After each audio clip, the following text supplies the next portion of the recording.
Nella NG officiel. Nella NG. Écoute, like et abonne-toi à Nella NG officiel sur YouTube. Nella NG officiel. Pour l'actualité musicale congolaise, art et divertissement, écoute la voix d'or. Nella NG te dit toute la vérité. Canal Doré TV, une chaîne idéale pour vous détendre en famille. Du théâtre et des gags, elle nous propose un programme complet. Moi aussi, j'ai mis la ménopause. Pour le bino, tu m'as bien. Il y a un gars qui a un téléphone, des vlogs pour vous détendre, relaxer et apprendre. Ici, tout est doré de bonheur. Découvrez le monde doré en vous abonnant et cliquez sur la cloche de notification pour plus d'actualités ainsi que beaucoup de monde doré. Femme Tamar Cointi Coin. Ezata na eloko moko te eyopesa ye lisusu crédibilité attend que mosali ya Nzambe. Po émission na otiela bino eza un maître avatar. Maître avatar, entre parenthèses, aza mutu moko andimila banzamba bokoko. Andimila banzambe na biso ya bokoko, hein? Na voix normale boye, bakoloba za nganga. Ne balobi yenda zalaki na ba début ya Femme Tamar. Alobi ye mutu a communiqué Femme Tamar onction. Abeti pe lisolo ndenge ezalaka. Ya teke maramba oloba a créé yango te abeti chronologiquement lisolo, hein? C'était dans telle circonstance, en plein live, boye.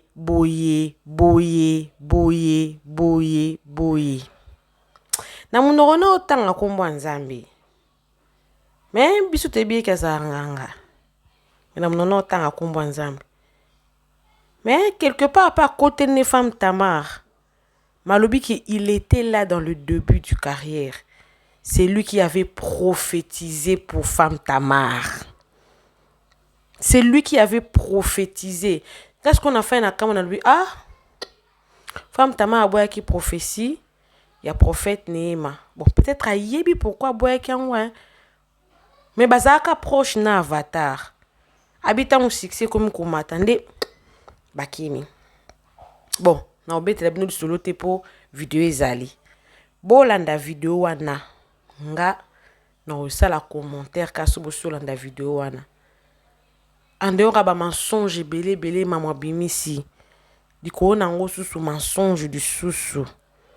Bon, à cause pas comment osambela, mais est-ce que ba témoignage va salir récemment sur moi na. Do la c'est que moto yo avec na ministère pour na lokambongo. Méfiez-vous hein. Priez à la maison hein. Priez votre Dieu. La fois passée j'avais dit ça bo sambela Nzambe nanga. Pour ça, mais l'anzamba mutu songolo par la tête. Tu ne sais pas quel Dieu ces messieurs-là est pris ou la dame ou quoi. C'est devenu très sérieux cette histoire. Bolandana no maître babenge maître, babenge pasteur T, babenge maître avatar. Na li solo a beti ya Femme Tamar na mobali na ye. Ndesi koyo. Tozonga pona sa na nga analyse parce que nga Nella Chou na yakana ba preuve. Coucou à tous les Nella Chou, les Nella Cœur, les Nella Love et bienvenue à tous mes nouveaux abonnés, c'est-à-dire que tu es nouveau sur ma chaîne en tout cas, n'hésite pas à t'abonner, clique la cloche de notification, aimez la vidéo, commentez surtout, partagez la vidéo. Je suis ouvert à tous vos problèmes de YouTube ainsi que le programme de promotion et publicité, mais j'avais arrêté les coachings. Je ne fais plus de coaching, mais les promotions, les publicités, ainsi que tous vos problèmes de YouTube, en tout cas, je suis ouvert. Contactez-moi avec ces numéros. On verra dans quelle mesure on pourra vous aider. Alors, suivez d'abord Maître Avatar. Oh, il y a une vérité. Il y a une intimité. Il y a une mobile. La Femme Tamar, na Femme Tamar, yemoko. Après tout ça, l'analyse. Pour nous, on a mon qui a lubi na mabete. Abeti ka li solo kaka. En dehors, il y a ba fille ba beti qui la Femme Tamar zara mobulo amela ba masanga ça ajoute encore. Na oka moite pour déjà so bolanda ça sur la benita. Bon mona que ba pasteur ebele ba vivana ba onde biso moto viva. Eza kuna pasteur mo nga mona yebi. O na yamba na ndako na nga. O mwasi na ye to makambo lekeli ye. Abi na couvra mba na nga na mambo ebele amela masanga za mtu abasi. Masa pasteur a na église munene na yamba na ndako na nga en Afrique du Sud. Et ça passe. Bon, Landa, tout ça contre femme Tamarte. Mais amitié qui trop. Maître Avatar Anna, le bel pili kambarizu. Bolanda. Bolanda na ozonga, Bolanda. Comme nous autant na mikolo na Kinshasa. Que vous allez père spirituel ou père dans la foi, il y a Sœur Tamar. Na robomba te pour na ta banque. Est-ce qu'il y a une relation sur le plan spirituel entre Maître Avatar Manzolo et Sœur Tamar? Alors, ce qui a dans le bic nazali père spirituel na ye na rozala hautain. Très bien. Na rozala orgueilleux. Parce que moto azalaka père eza nzambe. Biso alors bato mokili to kozala peut-être conseiller, assistant, peut-être demi-coach, topé porte mon sagesse, n'a pas problème. Porte à sagesse. Mais bisous bato vendre na auto, tu dis qu'on apporte à sagesse, mais la plupart des gens là qui Kinshasa ba dit que yo za nganga. Voilà. C'est ça, c'est le problème. Ouais. Nganga nzambe pezaka. Oui. Il y a un choix alors moi nanga moko tuningai moi nanga bosi ndako le papa comment alors est réticent lorsque les gens alors étaient qualifiés d'être sorcier magicien comment alors vivre nango oh talier tunya lo mama na ya comme na âge ni non ya comme na 11 ans bonga tuna question bino bon ce qui c'est na bana ma fille et seigneur yo baki. C'est vrai que ça me fait des fois mal parce que je me sens un peu isolé. Ils ont la sala, on a coco sala de gauche comme de à la droite. Ils ont la famille, ils ont la des valeurs société. Basalo toujours un peu oh moment quoi pas. Alors misus ba coco qualifié en doki. Basalo alors que bon maman tout est au sala malam peut-être des côtés au kabaka au prix là bateau ba mon miracle mais bateau bazar confiance tenabi ezali parce que l'ignorance fait peur.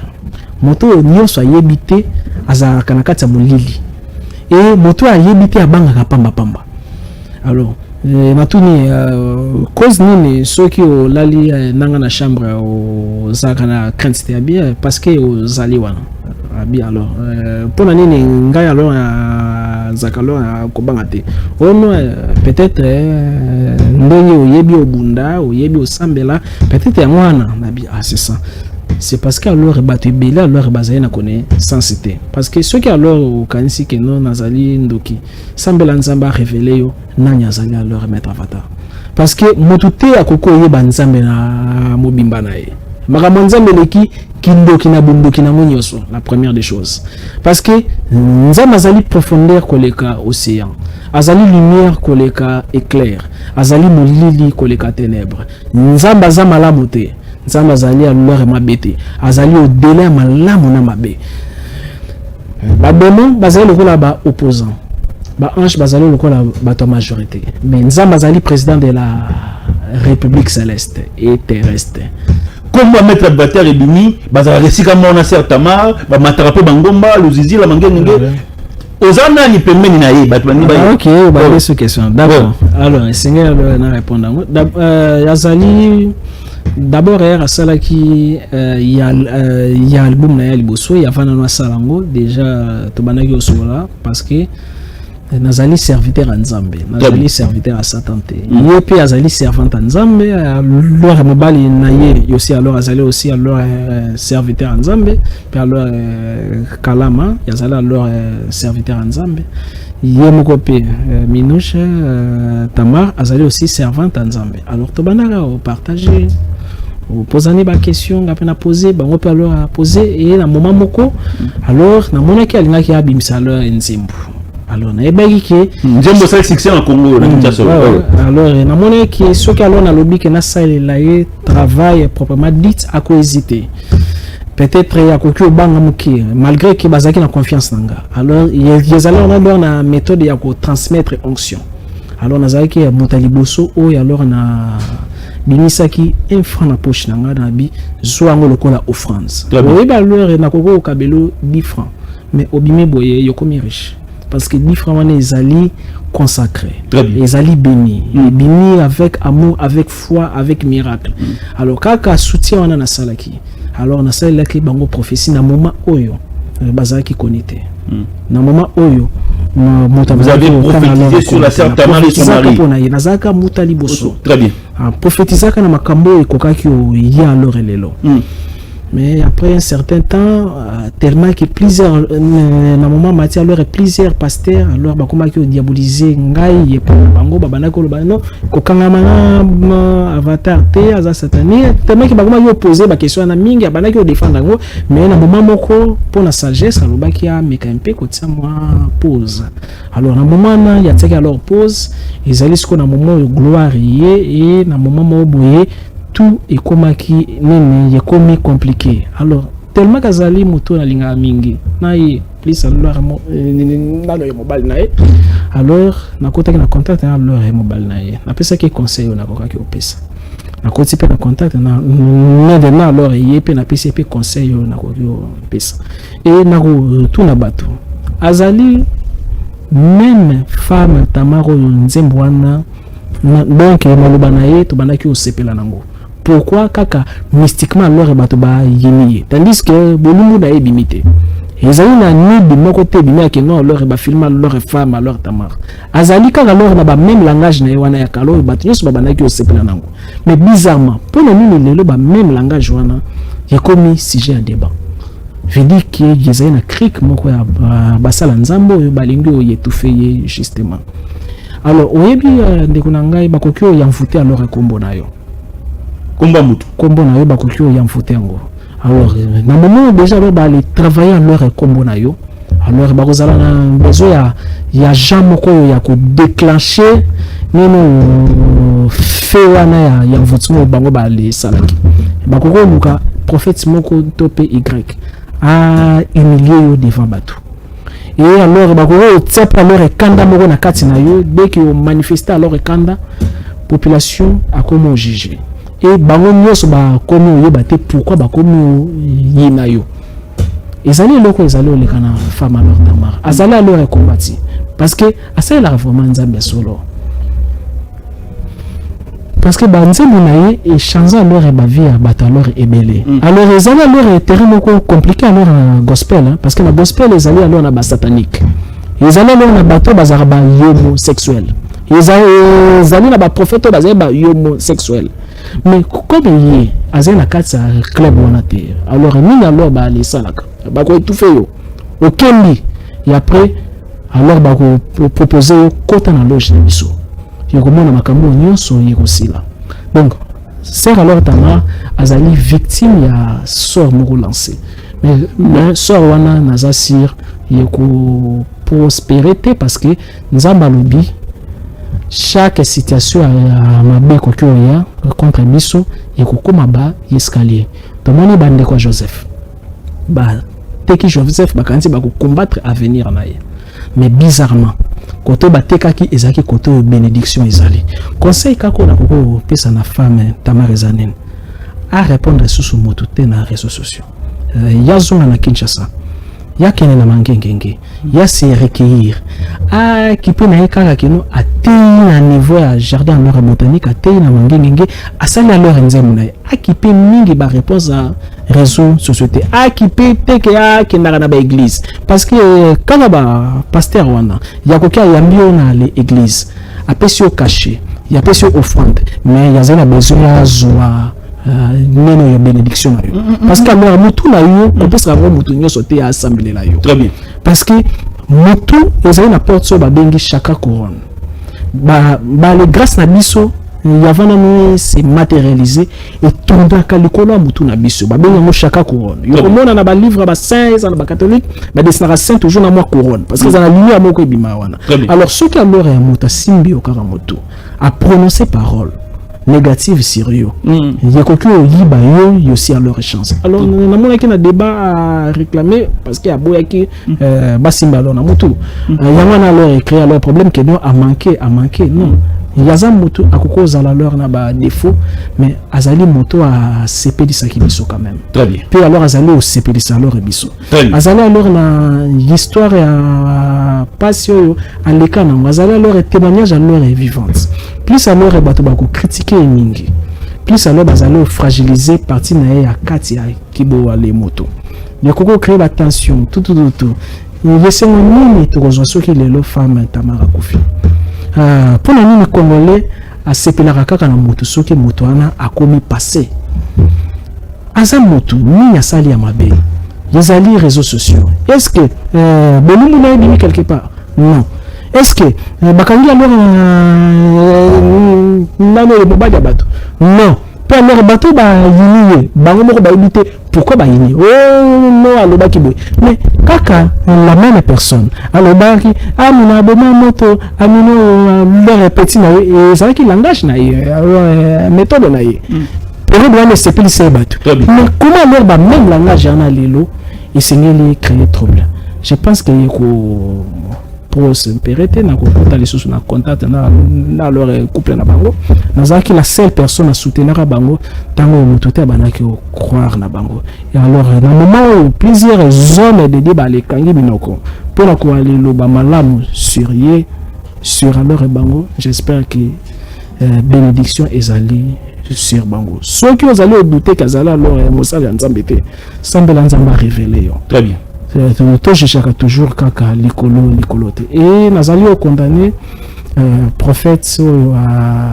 publiquement devant moto pe nazali homme alors public yokoki ça la prophétie lelo et sur les réseaux sociaux ni les appels meni na prophète même alobi yango et tant que prophète non oui bien si système nene ba prophète ba marche nango bazaka na moi écrire ok dès qu'alors alobi mabe sur yo que non fuka mete alors devant ye olakisi que non ozali na besoin na été ya kobonga kaka baninga ne ba les pasteurs yokote ya sous na ba église bango te donc ya koko futa alors les journalistes kaka pona ko aller négre yo mais contrairement biloko misusu ya matisa na lobi te ka sali yango mais le lobi ezali système ezaka en place la prophétie non se zara nzambe te prophétie esengeli ezala revêtir na sagesse na koki osala prophétie te intime ils allaient à personnalité alors publique devant bâtiment moi ils allaient 0 mètre dans la na koka que benye na bureau il y a pas ça allaient alors pasteur parce que ba consacré qui alors là le pasteur le coco ridiculisé c'était devant ba lingini na le bolumbo ya koba et bimakaka soki alors koba alors akufi alors il était que homme alors de Dieu le coco ça la prophétie mon côté et mabe devant alors la population le cas où qui alors pasteur mususu azalana yi alaki ridiculiser alors bonté et en plus na mboka mususu alors c'était pas ça Jérusalem bon parce que je me souviens bien alors période libala na ngai parce que j'aime beaucoup patriarche Emmanuel Lobo aza vraiment motomoko a contribué mingi aussi na sagesse na ngai parce que na moment plusieurs pasteurs babanaki mona diable en moi yé abanaki au monde la divinité en moi donc nous avons vraiment un respect naï alors à un moment il libala nanga na senga qui est big prophète à célébrer parce que plusieurs pasteurs babanaki au boyo célébrer plusieurs sango même baboya qui célébrer libala nanga babike nazali ceux qui grand leur magicien alors cause la bizarre réputation na bango mais big antimaki mais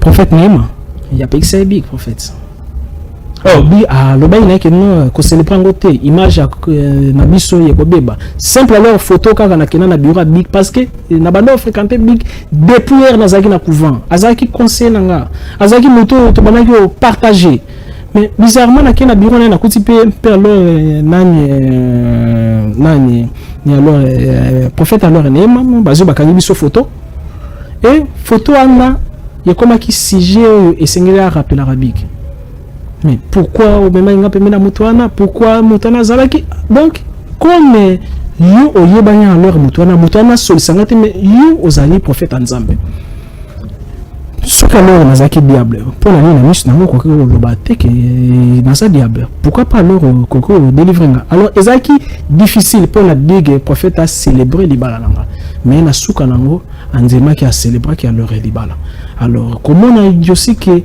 moko ya baninga nanga yazala victime ya même prophète je pense que prochainement yasalango te ezali sagesse te jamais alors batongaka ndaku likolo ya mukongo ya moninga. Très bien. Merci. Bolandi, maître avatar. Denga expliqué. À reconnaître Nzambe. Ma bêti quand même li solo. Bolandi quand même li solo. Ndenge le kanaka. Bolandi nyonso. J'espère que Bolanda pe mamu. Na ba preuve nyonso. Ndenge opesa ngo chronologiquement avec des dates et précisions. Et jusque là, femme Tamar ye moko na mobali na ye. Mutu moko te entre bon mibali à réagir. Mais tebi que femme Tamar aza munoko. Aza vraiment munoko. Ape na batu oyo bisika za kuna na France. Ba o soutenir ye. Réseaux sociaux qui na bongo. Réseaux sociaux qui na bongo. Mais femme Tamar batu ba ozela yo obima o démentir. Na ebi kuzo banga po Mai Karamba ye wana bimaki en parlant de Mai Karamba ye wana bimaki pona makambo ya Dakumuda abimaki alobi Kofi aza vivant mais je pense que bolandi ba vidéo ya Kofi nenga sali droit de réponse na ye pona makambo ya pasteur Mai Karamba donc ozomona ke Kofi asala musique ya mokili ayebi ki Nzambe existaka ayebi ke soki mutu wana sela Nzambe solo alobaka obenga ye pasteur na titre na ye mais bolandi Kofi akoki te akoki kobenga pasteur Mai Karamba pasteur te na pesi Peniel les raisons makambo ebele Peniel aloba frère Mai Karamba ane pour beaucoup. Ce qui vraiment pasteur Mai Karamba zaki na obanga Nzambe. Kofi alingaki pa banga Nzambe a pasteur Mai Karamba. Anga a pasteur Mai Karamba. Abenge petit na ye. Bon, na logique ya makambo aza petit nanga. Mais na ndenge osela Nzambe bongo. Il faut que ça na moins minimum ya moins respect na ndenga musala na ye. Na ndenge ya appel il a fallu qu'il respecte son appel. Mais il n'a pas respecté son appel. Je pense que bolandi pe Denis Lessi denga recadrer Kofi. C'est-à-dire qu'il est venu engloutir encore le pasteur Mai Karamba. Il les a engloutis encore. Alors, femme Tamar, si cette histoire de maman, cette histoire, l'histoire ya Moana, c'était faux, dès le premier jour, tu allais venir démentir tout ça parce qu'il y a des vidéos qui sont des vidéos de 2024 qui datent de 2 mois, pendant que tu es, même 2 mois, 1 mois et demi, pendant que tu es déjà en Europe là-bas, tu peux venir, non, c'est faux. Moi, ma fille ou mon fils est en vie. Les gens disent n'importe quoi. Arrêtez de les dire. Voici mon enfant. Voici son acte de naissance. Voici les jours où j'avais accouché. arrêtez avec mon nom, arrêtez de me salir. Ça, ce n'est pas interdit. Ce n'est pas interdit de venir démentir les mensonges sur son nom avec des preuves pour faire taire toutes les rumeurs en ce qui concerne son propre nom. Non, ce n'est pas interdit. Même la Bible ne l'interdit pas. Parce que ça, ce n'est pas un combat. Ça, ce sont des mensonges sur soi.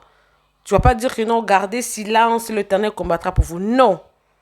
Ça, vous pouvez défendre. Vous pouvez... Au cas où défendre, on a des preuves. Vous avez balobi yo banana bazanga iti to na kokuta ba libala na obokola ba petit nanga na bimisa bino vraiment photo azemi mapasa na bimisi yango na bimisi hôpital nazaki ba photo na bimisi acte ne ça bana wana na bimisi hôpital na bota na zongi na hôpital na ba pesi hôpital ekosa te net en Afrique du Sud hôpital ekosa te c'est le lettre certificat que bota ki kuna docteur na bota ki yo banana bazaki combien mais na combien de kilos ba signer na c'est na docteur. Donc ceux qui réellement bota ki awa en Afrique du Sud awa nga na fait en Afrique du Sud ça fait 8 ans na yebinde hôpital et fonctionnaire. Maman, tu allais venir déjà démentir cette histoire. Cela prouve que tu vis avec un mensonge, tu sers le Seigneur avec un mensonge. Tu donnes un faux témoignage pour donner un espoir à ceux-là qui ont fait 5 ans, 6 ans, 7 ans, 10 ans de mariage. Toi, tu donnes un faux témoignage. En fin de compte, toi-même, tu es une menteuse. Et ensuite, il y a une personne qui a commencé avec toi dans le ministère. A Fula yo nandenge ya mabe. Maman, si toutes ces histoires, même à ta maître avatar wana. Quand on sali prophète Néma Sikatenda parce que tu savais qu'il y avait une vidéo. Moi j'avais dit la photo. Mais cette photo-là, le prophète Néma avait parlé de cette photo-là qu'il ne prendrait plus jamais la photo avec n'importe qui parce qu'il ne connaissait même pas la personne. Un jour, il a vu le monsieur venir dans son bureau. Les femmes Tamar na nzimelanga ko mon ko sila na yo yango wana. O René Souste. Ato bimisinzi mboningini o René Souste. Omoni mama Micheline Chabani. Tangu balobi kino ya tikaka mwana adindi na mai. Micheline Chabani na minute wana lobaka te me ba salaka be mission. O ba tunaka question réponda. Abibo bengelanga mama ya mwana wana o nga na tikaka ya dindaka. Soki aza vivant. Aya na singa pardon ndenge na tikaki mwana na ya dindaka na mai. Elle avait dit ça. Aya na singa pardon. Yo tiki mwana dindi za non assistance à personne en danger. Pourquoi bakanga ma Micheline Chabani te? Pour cela ma Micheline Chabani bison stoye biango. Elle avait démenti ça. Elle avait démenti que c'était faux cette histoire. Mais toi, depuis que cette histoire... Maman, ça là, t'as 5 ou 6 émissions. Il y a eu une preuve. Oko kako yate pour démentir les Kambouana. Maman, si tu as une douleur si tu as quelque chose qui te fait mal, viens de fous-toi. Parce qu'on t'avait interdit les réseaux sociaux comme ce qui met avatar en lobby. Mais tu n'avais pas écouté, hein? Regarde ta vie. Oh non, il y a des personnes qui disent que non, il fallait pas attaquer quand on a des réseaux sociaux. Pourquoi vie privée n'a pas? Parce que c'est son témoignage privé qu'elle donne. Si elle n'avait pas fait son témoignage, personne n'allait entrer dans sa vie privée pour essayer de ressortir ce qu'elle a menti sur ça. Parce que le témoignage là qu'elle donne, c'est sa vie privée qu'elle est en train de taler sur les réseaux sociaux pour amener le peuple des dieux à élever le Seigneur. Nzamba femme Tamar. Mama sambela na nzambe na yo moko kebo yo sambela na nzamba lokuta nzamba femme Tamar au pesaki mwana après 5 avortements. Akshael Eloge yango bino mpo linga bakokopie bakombo omonaka Akshael Eloge okopie kombo boye mama po eza kombo mwana femme Tamar akufa kala ça t'aurait coûté quoi si après tous ces événements là Dieu m'avait donné, Dieu l'a repris. Actuellement là, j'espère en l'Éternel. Il y avait des rumeurs qui étaient sorties, non? Que Mme Micheline Chabani a boti. Elle a démenti ça en haut. Abina na bana oyo na adopta. Mais ngano na boti te non zela nganza mbepsenga na obota naza lokwa Sarah. Po alingi na ye makambo te po to uta rebi makaka. To uta ebi mak aboyi problème. Ozomona ke muto alingi na ye ba polémique na kombo na ete. À moi que ma cambo je suis dans l'angle où tu m'as occupé. Mais toi avec des preuves. Je suis dans les quarantaine. Mais na moni penza botala moni on passeport 1992. Femme Tamar. Bon, c'est normal sur le bio kata âge. Pour ba sportif ba kata âge, wana âge à sport to. Ce qu'on a musique. Est-ce que la musique va taper âge? Est-ce que la musique va taper âge? Pour un habit qui est sportif, ne va pas âge. So on qui est poto va âge pour plus ou moins âge en gunda. Mais est-ce que la musique va taper âge? Pour un passeport on est expiré en 2027. Il y en a valide. Il y en a bien. Il y en a valide, ma caméra sont très trop bien. Si au moins une photo n'est apparaître, c'est que YouTube a beau na affichant. Mais nga la moni passeport à femme Tamar. Ata penda moi na 1990. Comme on est mamie Jaël. Femme Tamar, réponds-toi. Il est encore temps. Yakoya, yako démentir. To yakoya, yako senga pardon. Yako peut explication pourquoi tu avais gardé une si grande vérité qui choque plusieurs personnes. Parce que na ba vidéo nous na meko na ndobi que au point faible on est arabana te mais à maman nao. Parce que tu savais que tu n'avais pas d'enfant. Mais aller chez Noli Tambo avec un faux témoignage pour soi-disant édifier les peuples de Dieu avec un nom d'un enfant qui est décédé. Ça fait une année que tu gardes ces mêmes noms-là. Non, moi je pense que maman, tu fais la dépression. Oui, et vous savez, si vous avez l'habitude de suivre des films de gens qui vivent dans le passé, vous allez voir la personne, il est dans les prisons, mais son cerveau vit dans le passé. Il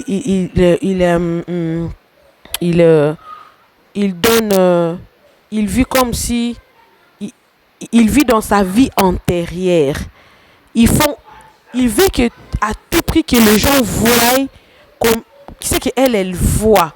Alors que d'autres personnes yazana bango peut même vivre en présent. Azana passé. Azana passé. Ozomona, azana passé. Donc normalement quoi femme Tamar on dirait mobile na e pa osunga été. Mobile femme Tamar osunga été et puis ça peut ndenge na biso pe tozalaka. Ndenge tozalaka biso ba africain toza toi pena na ba na détection wana te. Na détection wana te. To qualifier makamno c'est belé ka lokwa kindoki. Alors qu'il y a kindoki te. Mutasali bambule belé abotaka te azuzemi alinga asaka nyosa mwana botana mboka moboye. C'est comme moi na siko akufi. Na ba imagination c'est comme si on dirait muto femme Tamar eza ya obeba. Là on dirait muto neza ya obeba. Faut mobile na sunga e. Bon nayebi ke batebele ba comprendre makambo nga na oloba. On a besoin d'un psychologue. On dirait mutu na eza ya obeba. Il faut pas faire voir que tu n'es plus dans ton passé, ton enfant ne vit plus. Les noms là, si tu avais donné l'enfant ton nom, le nom là, l'enfant là n'existe plus. Il est décédé, on l'a enterré. vit dans le présent, elle doit accepter sa situation actuelle. Elle doit accepter sa situation actuelle. De bon mona ke arosala mo ba na fois son ba na sunye te sike mba nem talinge akota na se. Alana ya vivre na passé et ça malade, elle est malade. Je pense que hypothèse on a péché wana ba te belé ba comprendre des places nazali. Bon ba za na petit docteur ba film ba science fiction mona mto vivre na passé au moins la zui moi nzete mo boye alinga on elamba obenga kapesi kombo ale sakaya la tsakaya sokola kae. Il y a des films ming ba film belé za bon na Netflix même na YouTube ezala ba film belé zali o ezo relaxa ki mutako za na présent mon vivre na passé nga na qualifier onka bongo po na monelo mususu na ko pesa ba juste ba na femme tamarte à part wana mais nzamba sungai na ko ela bino vidéo mususu ya femme tamane nga zo na hôpital ya awa 100 mois na saint loko ya kuna chaise roulante mais nzamba sale grâce. Coucou à tous les Nela Chou, les Nela Cœur, les Nela Love et bienvenue à tous mes nouveaux abonnés. C'est-à-dire que tu es nouveau sur ma chaîne en tout cas.